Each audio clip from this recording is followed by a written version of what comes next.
And I already mentioned that I'm a U of L law grad, so I got one fan over there. And my husband is a teacher at St. X High School, so I always like to see if I have any, cheers for that too. He's the defensive coordinator on the football team, so we're a football family, and we love it very much. And as you can see from my slide, we have been longtime members of St. Michael out in J-Town by the Gene Snyder, and just love our parish out there. Okay, so what is estate planning? Some people have this perception that it's just for wealthy people. It sounds like an intimidating word on its own, but it's not. You've got my slides there, and we've got them up here. If any of these points resonate with you, you want to be able to take care of your assets while you're alive. You want to have things prepared for if you become disabled. You want to make sure that when you do pass away, your assets are going to the people and the causes that are most important to you.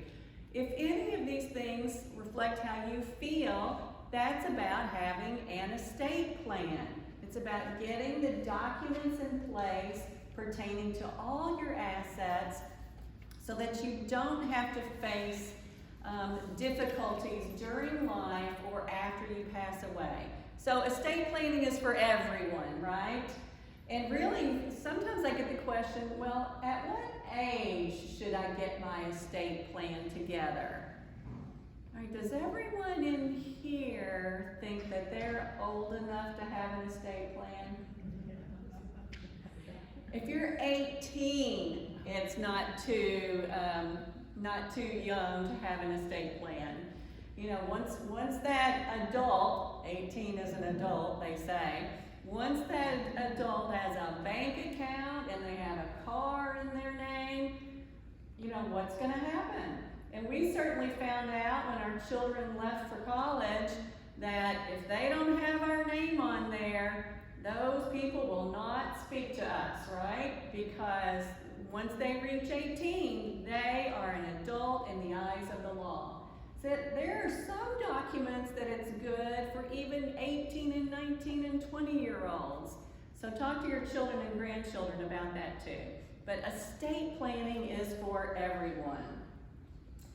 Okay, so you might be thinking, well, maybe I don't have all the documents that I need. Does that mean I don't have an estate plan? Well, you do have an estate plan, and you know why? The state has one for you. So if you do not have a will or a trust or anything like that, there is a law, a statute in every state. So is everyone here a Kentucky resident? Yeah, anybody Indiana? Okay, yeah. So Indiana, Kentucky, and the other 48 all have a law that gives you an estate plan. You don't make up your own estate plan. What do you think it says? If you pass away and you don't have any documents, what do you think the state's estate plan says for you? You don't know, do you? Ew, that's kind of scary. I mean, you don't know. Well, let me just tell you who would inherit from you. If you have a spouse and you have children, your spouse only gets half, and then your children get the other half. So you married couples look at each other and say, whoa, I'm not sure that's the plan I want to have. Let's say that you don't have a spouse and you don't have any children. Well, then where are your assets going to go? Well, they're going to go to your parents if they're still alive. And if they're not, they're going to go to your siblings and to the children of any deceased siblings. So the state has a plan for you, and if you think that's probably not the plan I want, that's one more reason to make sure that you get your documents in line. Okay, so I'm going to go through some documents. Here's one that everybody needs, a power of attorney. And this can be even more important than a will for some people. A power of attorney is good during your lifetime only. The moment you pass away, it loses all authority, okay? And that's, a power of attorney allows someone to stand in your shoes, I like to describe it, and act for you, conduct your business affairs on your behalf. Let me give an example. Let's say there's a bad storm. We're coming closer to the summer storm season, and a tree falls on your house, and you're injured, and you have to be in the hospital. Who is it that you're going to rely on to call your homeowner's insurance, call the utility company, meet the contractors, and get things started? That's probably the person that you want to make your power of attorney. You know, who can take those actions for you if you're unable to take them for yourself? And it's really good to have a backup.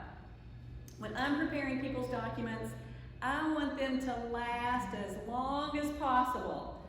So I'll put as many backups as you want to list in there. So for instance, you might say, well, I want my daughter to be my power of attorney. Well, but if she can't, well then I want my son. Well, if he can't, I want my nephew. You can put as many people in there as you would like. You can also list more than one person to serve at a time. And this can be very helpful. Let's say that, you know, if you're unable to care for yourself, maybe you're not sure which ones of your children will be able to step up at the time. It could depend on what's going on in their lives. So we can say, you know, I'm gonna list Sarah and Nick to serve jointly, independently, or the survivor of them. So you don't always just have to pick a first and a second. You can name people at the same time. So there's lots of different ways that we can write these to accomplish what your situation is like. So a power of attorney. Two more things about that. There's a power of attorney that takes effect immediately when you sign it, and it stays in effect if you become disabled or incapacitated. That's where you usually see the word a durable power of attorney. It's there for the duration. Another kind is referred to as a springing. That means you go ahead and sign it, but nobody actually has the power right now. They only get the power at some point in the future, springing. Most of them that I prepare, my clients feel like, oh, I'd like it to be effective now. If you decide to go with the springing, it usually involves having to get a healthcare provider state that some event has happened and you can no longer take care of things, and it's just one more step that might complicate or delay things for your family members. There's a lot of nuances to it, and really even more than that, but that gives you an idea of what that is and why it can be so important. Okay, so then your healthcare documents. These, of course, are for during life. And there's typically 3 healthcare documents that we prepare in our office. A healthcare power of attorney. So similar to the financial that we talked about, it allows someone to make healthcare decisions for you if you're unable to make them for yourself. And then a HIPAA document. You might remember HIPAA. You sign a little pad sometimes when you're at your doctor's office. This relates to who are you okay with having access to medical information about you. So it's not the same as decision making, it's just about information. So you may decide that you want your spouse to be your healthcare power of attorney, but you might be okay with all your children being on your HIPAA list. This really, we saw a little bit of a resurgence of the HIPAA list while we were in the throes of the COVID period. I mean, I think we all remember when you couldn't even go to the hospital to visit people. You had to call and get an update on the phone. And so we were faxing a lot of HIPAA forms to people if a loved one was in the hospital at that time. So who can have information? Then the third healthcare document is called a living will. You might see it or hear it called other things like advance directive, but think of them the same way. This is about making your end-of-life wishes known. And every state has one. There was a case back from the 80s, Terry Schiavo, or was it the 90s? Terry Schiavo was this young woman who had a heart attack and was in a permanent vegetative state, they called it back then. And her husband and her parents, they wanted her to live and get better. And so this went on for years and years. And she didn't have any healthcare documents. She was 20-something years old. And eventually, the husband felt like she's not going to wake up. And he wanted to remove the feeding tube so that she would pass away naturally. But the parents didn't want that.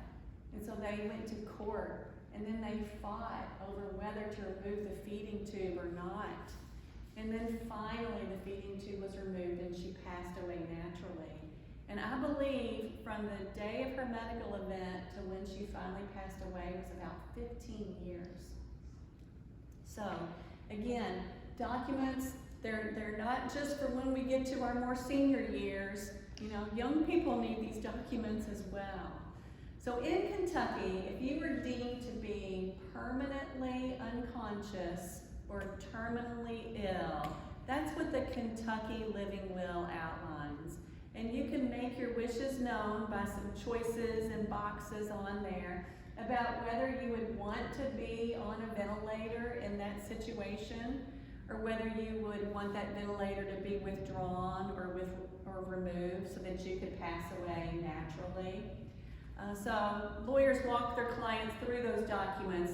They can be a little tricky. There's almost like some double negatives in there. So we walk the clients through to ensure they understand what the different options are.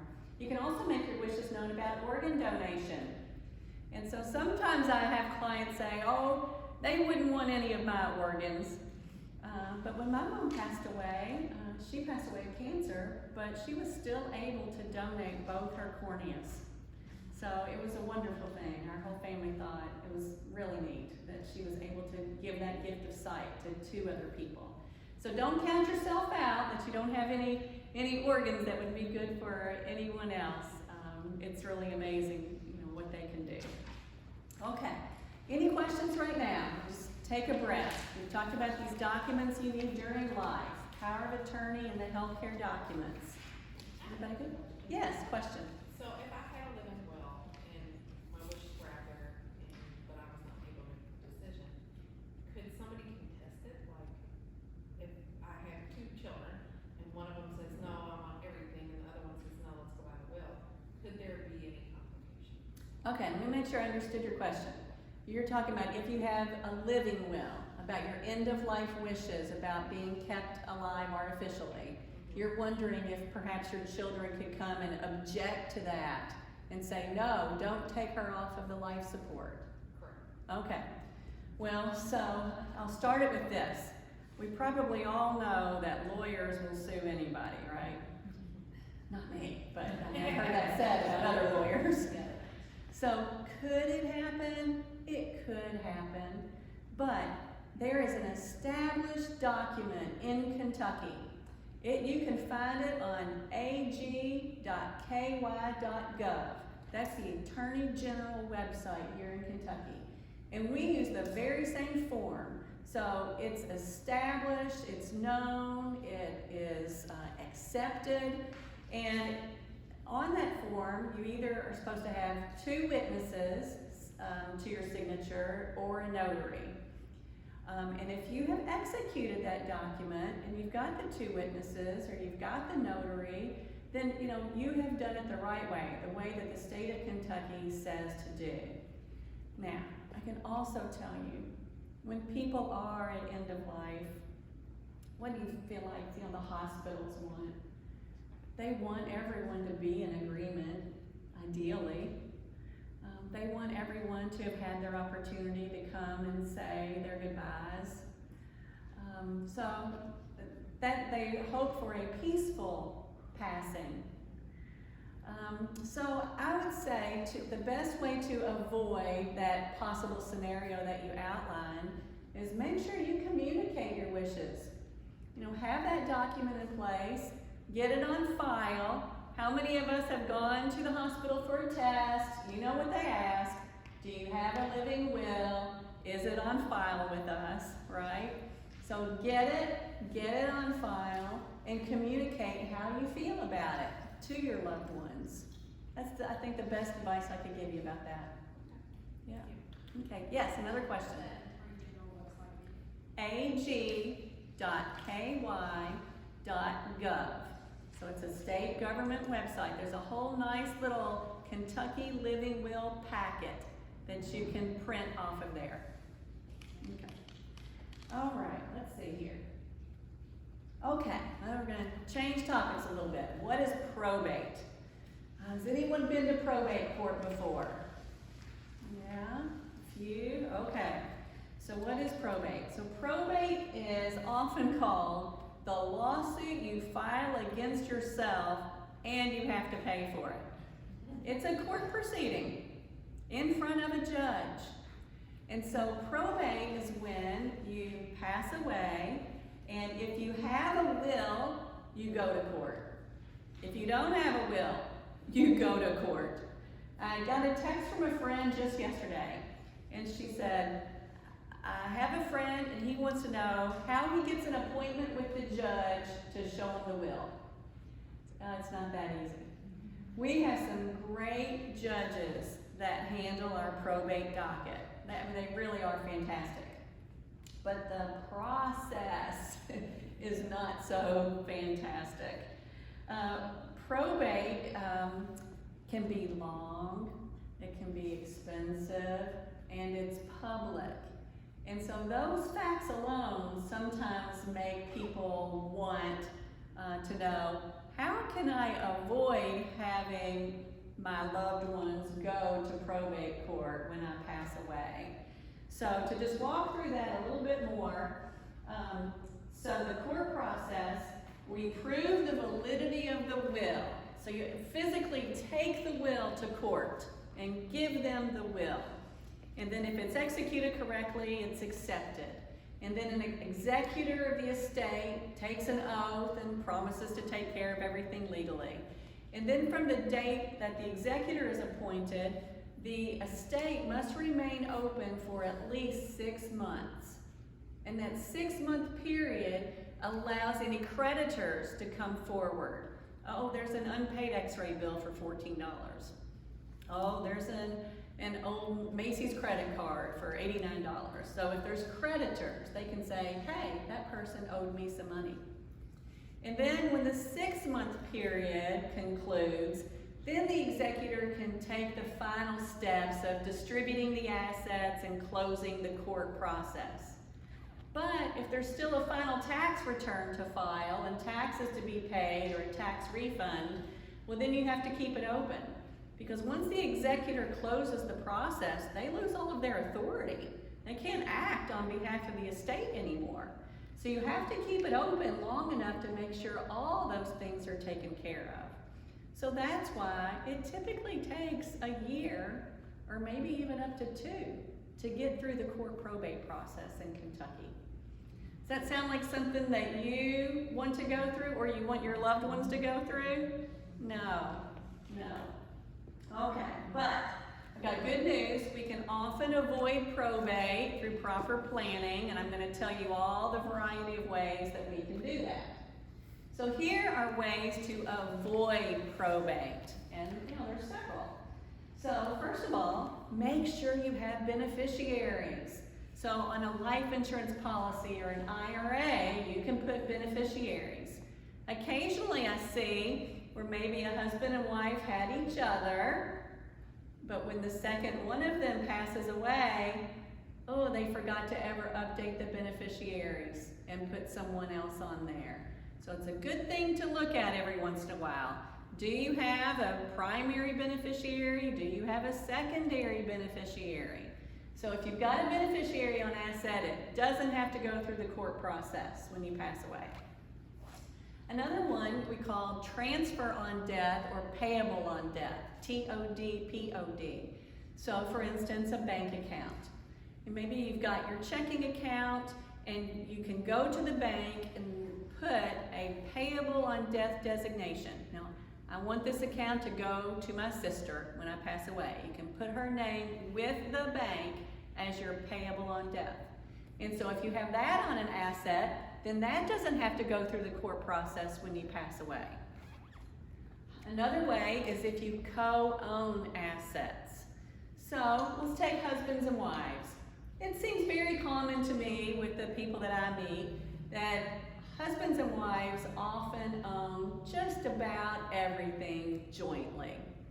Both names are on the house, both names are on the bank account, both names are on the cars. Well, that type of joint ownership that husbands and wives have makes it so that when the first one of them passes away, the survivor already owns everything. And so it's very, very common and easy to avoid the probate process when the first spouse passes away. So some common things that I see though, cars. Sometimes we see that there was only one person's name on the car title. So that would be something to go back and check if you're a married couple. Do you have both the husband and the wife? Again, you want things to be easy upon your death. And so this is a way to make sure that your assets are gonna pass very easily. And then the last way that you can own things so that they will avoid the probate process is if you own them in a trust. And there are lots of different kinds of trusts, and I'm going to get into that topic next. But hopefully you see with this list, you're thinking about your own assets and how you have them titled and whether you have someone else on there, whether you have a beneficiary. So all of these things can avoid the court probate process like this. So any questions about owning assets before I get into trusts? So on the card, you just add names to it when you go renew the license, or how do you? Okay, so the question is, how do we do that with a car? How do we add someone? So you can go anytime. You might recall when you flip a title over on the back side, there's transferor, sellor, and transferee. You know, so whenever you sell your car, you fill that out. And you can add people too. There's a section to mark if it's and, or. But if you go to the clerk's office and you're wanting to add someone on there, I believe it's a $9 charge for them to issue a new title that would have both names on there. Many people do choose to just wait to when they're renewing their registration to save a trip and take care of it at that time. Do you need to have secondary people on that, or no? Like your children. Okay, so the question, do you need to have secondary? So you really can't with a car. You can have owners. You can't have beneficiaries or if-then type of statements on a car. So Yeah. if you're down to one person, then it has to go through probate then. If there's a car and there's one owner on that car and that person passes away, you have to go through the court process to get the car title changed over to someone. But let me go into something I haven't mentioned yet that reminds me of. In Kentucky, there is a law for small estates. So there's certain exceptions. So let's say that your mother passes away and she had $3,000 in her bank account and she had a car worth $5,000. And that's it. So she had $8,000 of assets, if I remember the numbers I used. So in Kentucky, if someone's assets are valued at under $30,000 total that have to go through the court process, there's a small estate process for that. That is very simple and very quick. It is a one-step form that can be filed, and typically it comes back signed by the court within a couple of weeks. So occasionally we can take advantage of that small estate type of rule. But if you own real estate, it's not going to happen. Okay. Anything else? Yes? Is the TOD only if you don't have beneficiaries listed, for instance, on bank accounts and investment accounts? Okay, the question is a TOD only if you don't have beneficiaries listed, for instance, on bank accounts? So they're just different words. Usually banks don't call it a beneficiary on your checking account. They usually use the terminology payable on death or transfer on death. But essentially they mean the same thing. They mean automatically give it to this person when I pass away. And it typically only involves providing a copy of the death certificate to prove that the person has passed away, and then whoever's name is listed proving who you are, that you are the person whose name is on there. What about a TOD for a home that's paid for? Okay, so the question is, what about a TOD for a house that's paid off? So in Kentucky, we do not have transfer on death deeds. Some states do have things like that, but Kentucky doesn't have a deed or recognize that way to convey ownership of real estate upon someone's death. There are some nuances in there, deeds that you can do in advance where you give yourself a life estate and someone else has the remainder, some detailed real estate things. But just generally no, there's no such thing as a TOD transfer of real estate in Kentucky. Okay. Anything else about owning assets before we get over to trusts? Okay, good, I appreciate the questions. Okay, so let's start talking about trusts. Remember how I started off the presentation that estate planning is for everyone, not just wealthy people? The same thing about trusts. There's a lot of misconceptions out there about what trusts are. There's a lot of perception that they're very complicated. So I'd like to dispel a lot of those myths and answer the questions that you all have. But let me just start it like this. A trust is a private agreement that you can make with yourself. You can make it with your spouse. And I can write just about anything in one.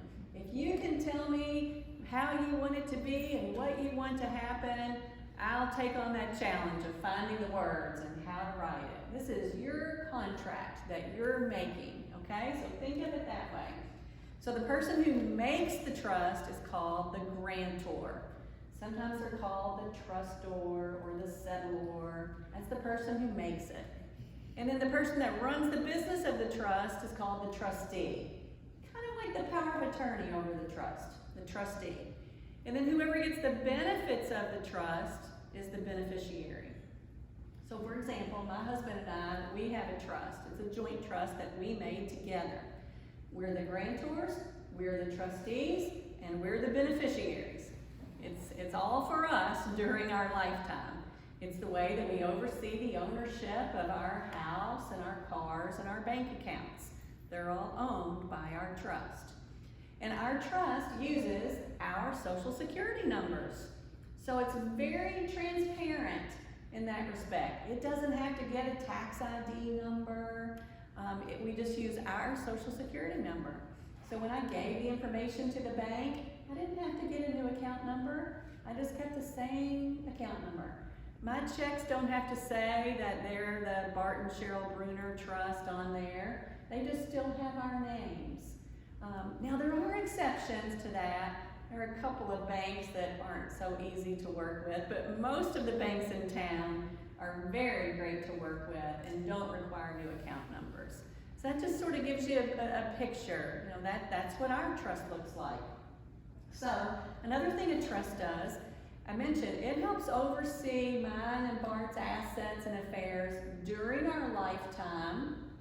Also, if one of us becomes incapacitated, after the first one of us dies, and then after the second one dies.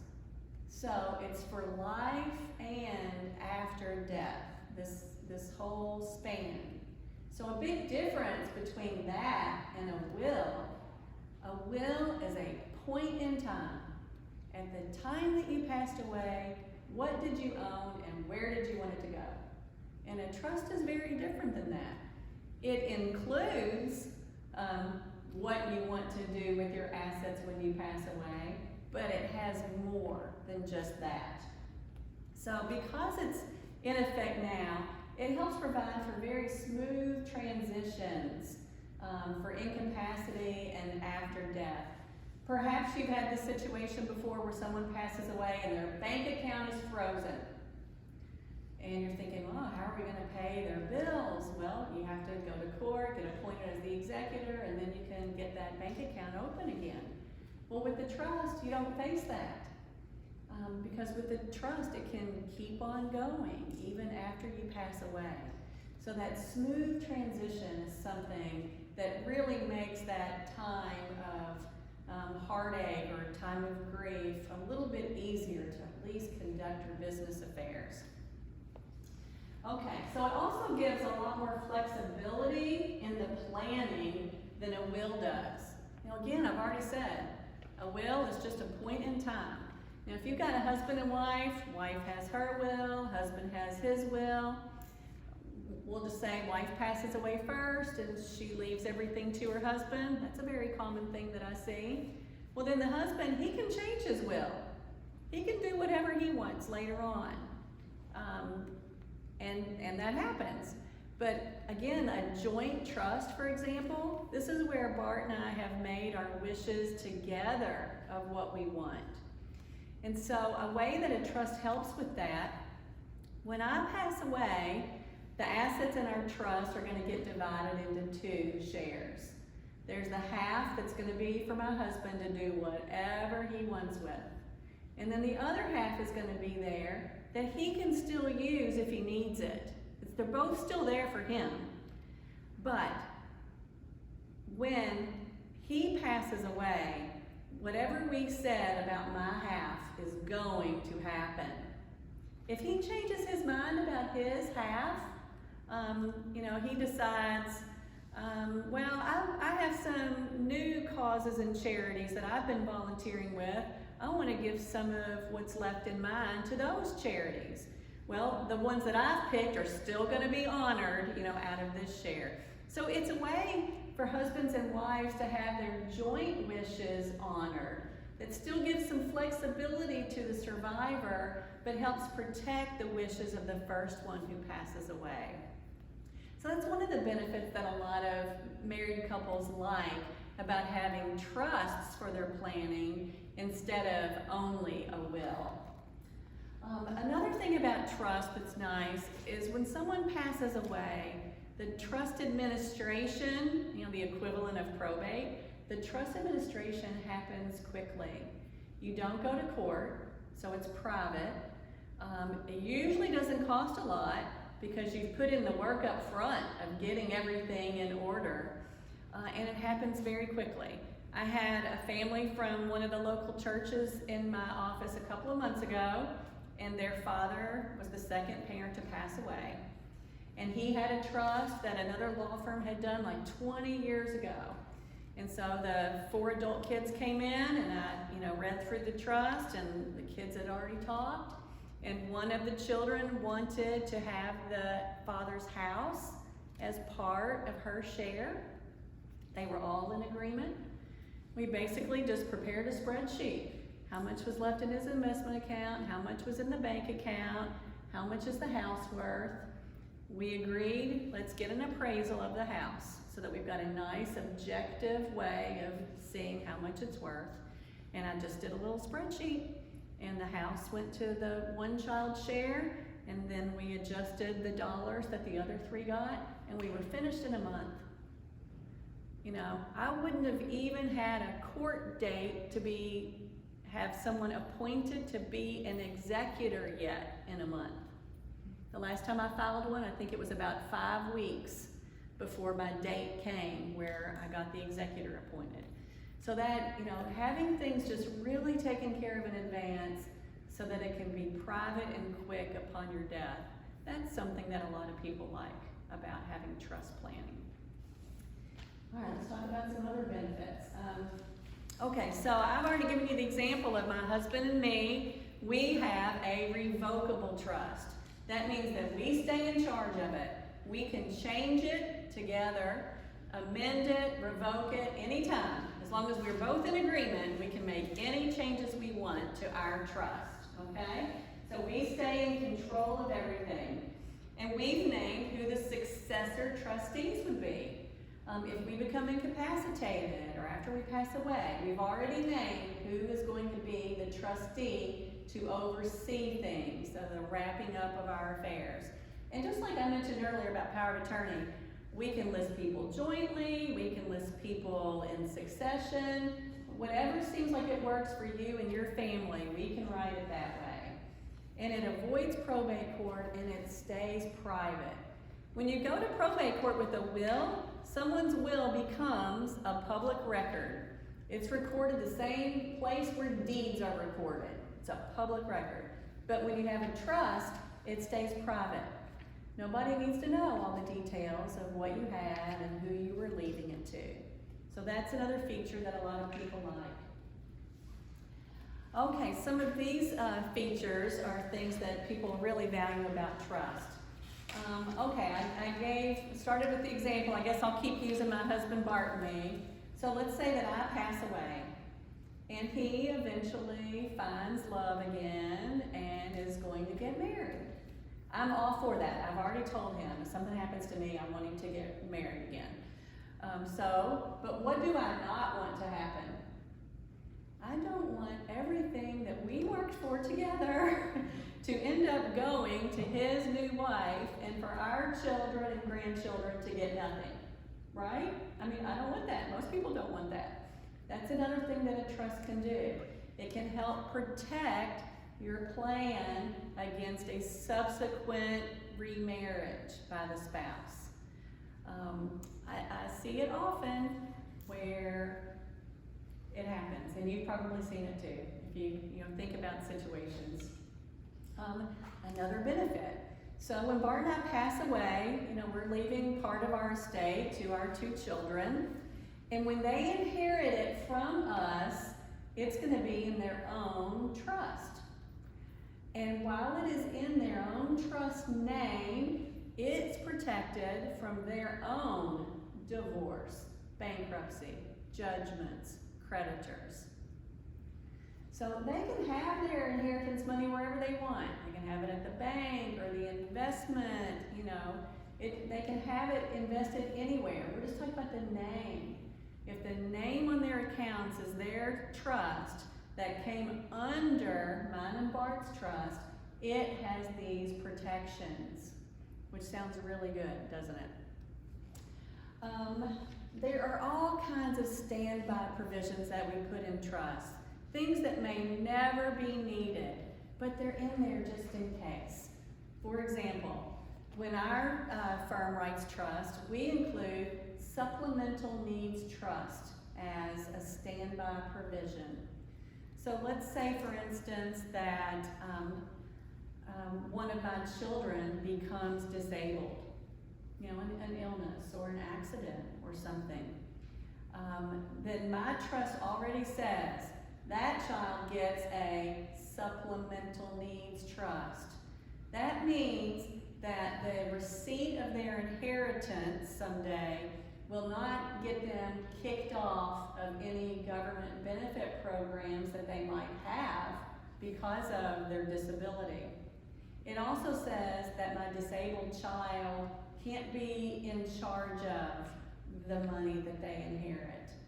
That someone else needs to be the trustee, needs to oversee that for them, for their protection. So we put that in every trust because you don't know. I mean, none of us knows what's going to happen to anyone. So lots of different standby provisions.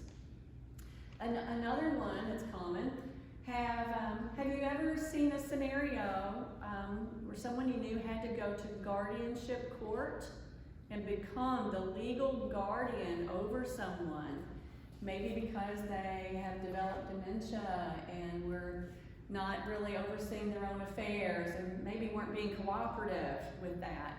So again, we have wonderful judges that oversee those confidential proceedings. But the fact is, it's still a trial that you have to put on evidence with your loved ones sitting right there, where you're trying to prove that they should not have control of their own affairs anymore. So something that I include in my trust, for example, is I have a disability panel. So here's how it plays out. If I ever lose my marbles, then if my husband and my 2 kids and my treating healthcare provider, if they all agree that I should not have control of my own finances anymore, all it takes is them agreeing, and then I can be removed from being a trustee over my accounts.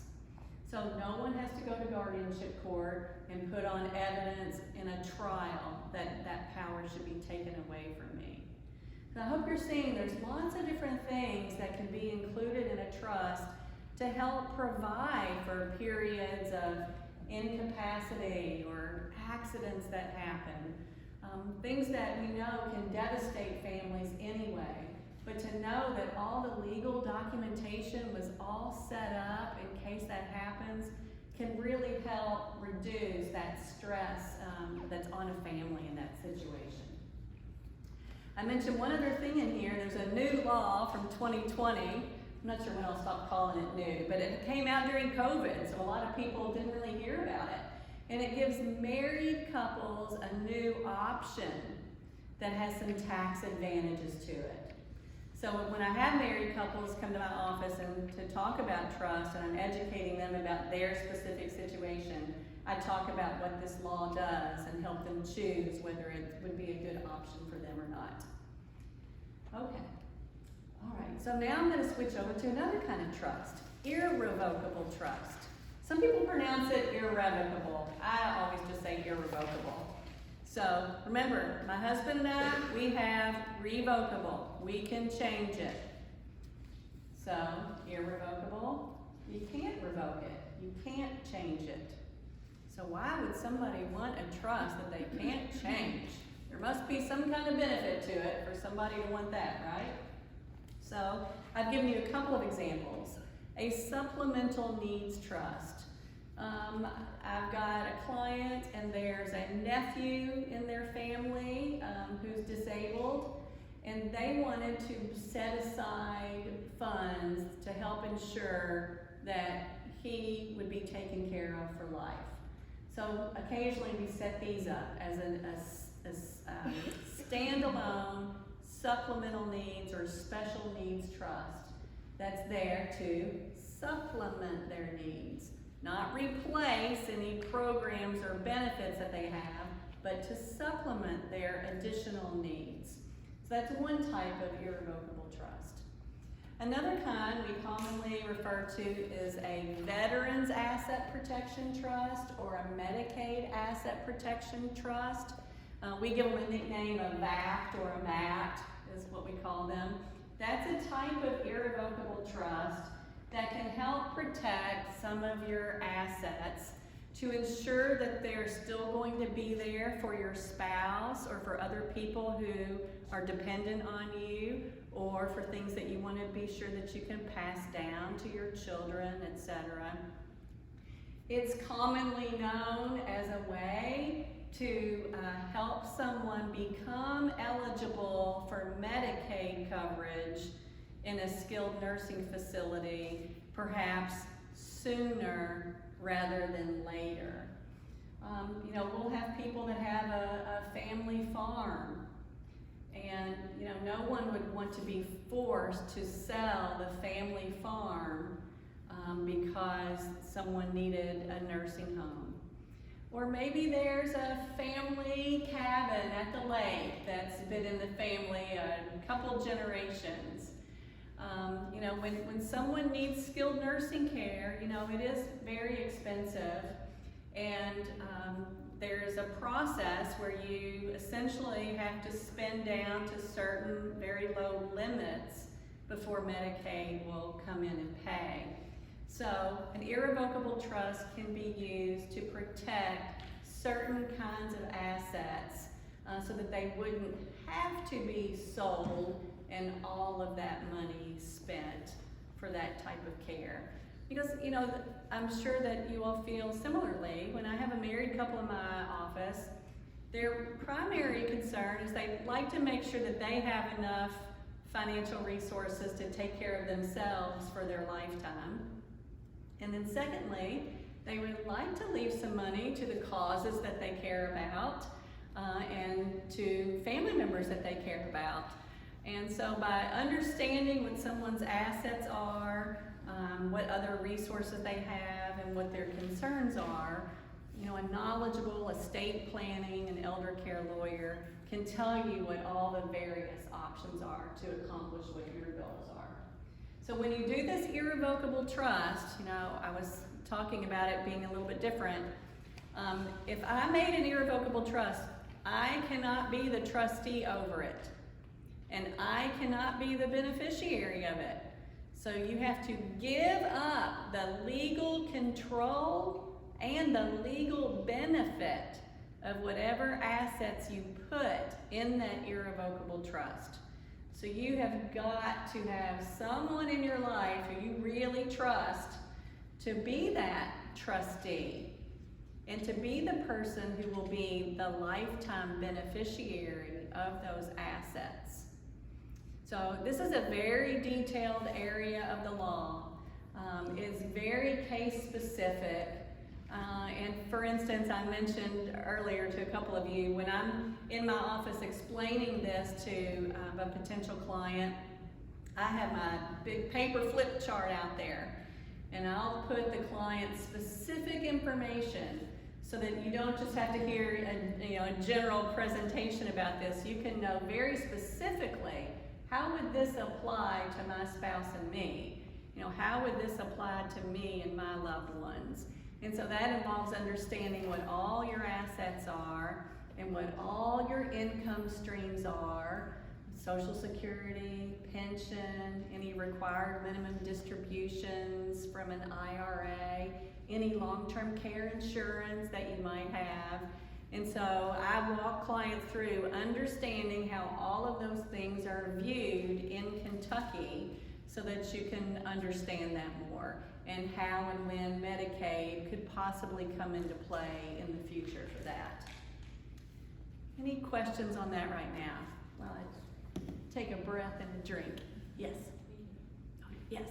If you have an irrevocable trust and have a house in it, or real estate, and it was sold then, what would the funds still be protected under the same? Yes, okay, so the question was, How would that affect Medicaid, for instance? so the question was, if you have an irrevocable trust and it owns a house, and the house is sold, so there's proceeds from a house, what happens? Is it still protected? And so the answer is yes, it's still protected. When the asset goes into the irrevocable trust, you know, the date that it goes in there and the amount that the house was worth on that day, that is the relevant date. The date that gift was made into that trust and what it was worth. And yes, the house can be sold. Of course, if you were the one who originally owned it, you're not the one who sells it because you're not the trustee of the trust, right? Let's just say your two kids are the trustees. So then your kids are the ones that sign the sales contract to sell the house. And your kids are the ones that take that money and put it into a bank account that's owned by the trust. So yes, that money is still protected because it relates back to the original day that the house went into the trust.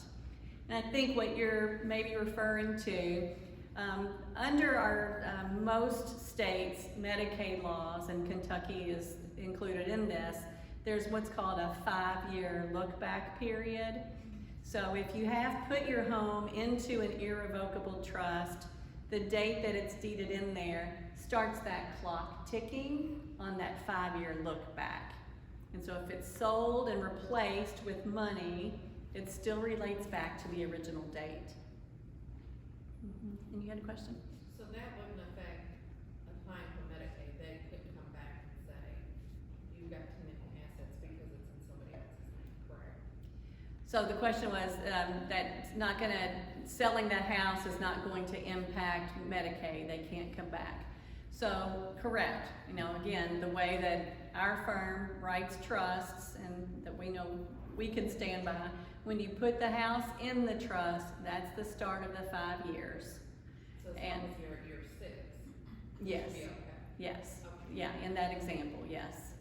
Well, you don't have to sell the house after 5 years. You can sell the house in year 1, year 2, year 3, year 4, because you're just exchanging the asset. You're just replacing a house asset for a cash asset.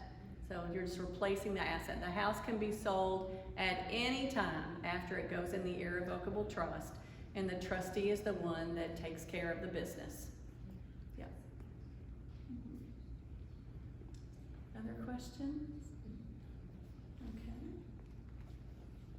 Okay, so we're coming close to the end of our hour. So these were my thoughts on what should your next steps be after hearing this today. I would say, go home and review your legal documents. You know, what do you have? Are they up to date? Do they still reflect your wishes? Is anyone that's in there passed away? Never handwrite any changes on legal documents. I see that sometimes, and that complicates the process. Don't handwrite changes on them. Do you have all the needed documents? Do you think, well, I've got this durable power of attorney, but I'm not sure I have any of the healthcare documents? Sometimes that durable power of attorney will include healthcare language in it. So just because I prepare 4 separate documents that I told you about, sometimes they can all be combined into one. So just take a look at what yours say and what they cover. And then, do your loved ones have their documents? Because if they don't, you might be the one that's having to deal with it, right? So you should be just as interested in your loved ones having their affairs in order as you are for yourself. And then, do you have a plan for how you would pay for long-term care? There are lots of ways to pay for it. I've mentioned long-term care insurance as one. You know, some people choose to use like a reverse mortgage to help pay for it. And a lot of people, when I sit and walk through their scenario with them, are in much better shape than they thought they were. Because I do see far too often, let's say someone has $300,000, in savings, and that's what they have. And they think, well, okay, if a nursing home is $10,000 a month, then it's going to be over $100,000 a year. I'm going to be out of money in 3 years. And that's not really how it happens, because what you didn't take into account is, well, what about your Social Security? What about perhaps a pension if you have one? You've got your income streams, so you're not having to pull that as much as what you're thinking out of your savings. And sometimes when I walk through someone's financial situation with them, they feel so much better, feeling like it wasn't as bleak as what they thought it was when we started, when we really walk through all of the assets. So that's another point there. Something that I didn't get into as much as what I normally do is, really thinking, and I made reference with my own children, it's becoming, quite prevalent that people aren't just necessarily leaving everything to their kids.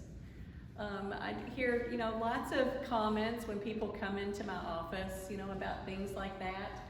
And so I always engage in this conversation with clients by, asking, what's important to you? What causes are important to you? Where have you been volunteering your time? I volunteer at the Cathedral Soup Kitchen occasionally. I was down there on Saturday, volunteering. I serve on boards of a couple of organizations, and it's really about that ability to really, make an impact and, leave a legacy. And so I encourage people to think about that. Maybe there's a particular disease that's prevalent in your family. These organizations, research organizations, community organizations, they're relying on donations to help, make a difference. My mother died of mesothelioma that you get from asbestos exposure. Well, I serve on the board for the National Foundation that is for mesothelioma, so it's very near and dear to our family's heart. You know, it's something that we like to support with our donations. So I like to bring that up, and I think that it helps people think about it, and think about what kind of lasting legacy or impact they can make. And I might have even put a little bit, yeah. So, I mean, I feel like, you know, we here as Christians know that our life here on earth is for a finite period of time. And we all know that, you know, we're working for something else after this life. But while we're here on earth, we make a difference. And we've got an ability to make even a further difference, you know, upon our passing. So I would encourage you to think about that, and think about what's been important to you and to your family, and what you might like to leave a lasting legacy for. I mean, here we are right here in this beautiful place. I mean, you know, I think we all know that Nazareth Home is a nonprofit too.